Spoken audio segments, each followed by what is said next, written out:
उच्छल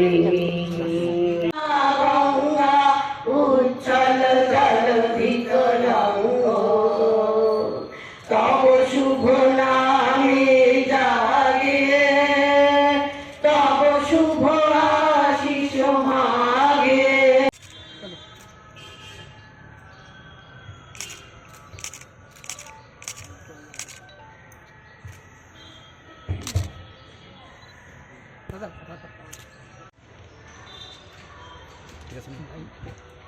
अपने पूर्वज अपने लिए ब्रिटिश के खिलाफ लड़के स्वतंत्र दिलाए हैं।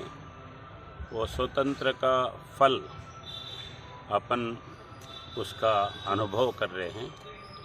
वैसे ही अपन अपने आगे आने वाले पीढ़ी के लिए अपन भी वैसे ही करने का ज़रूरत है। अभी ये सोसाइटी में चाइल्ड मैरिजेस, ड्रग्स, इसका प्रॉब्लम है। उसको प्रोटेक्ट करते हुए अगले पीढ़ी के लिए अपन काम करने का है।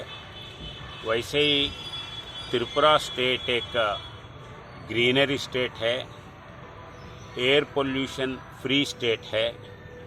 उसको वैसे ही पक्का करते हुए आगे पीढ़ी के लिए त्रिपुरा का ये एटमॉस्फेयर बनाने का कर्तव्य अभी त्रिपुरा आम समाज के ऊपर है।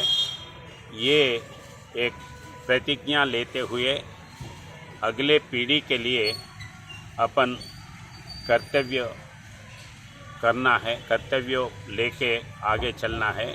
ये मेरा आप सब लोगों से विनती है।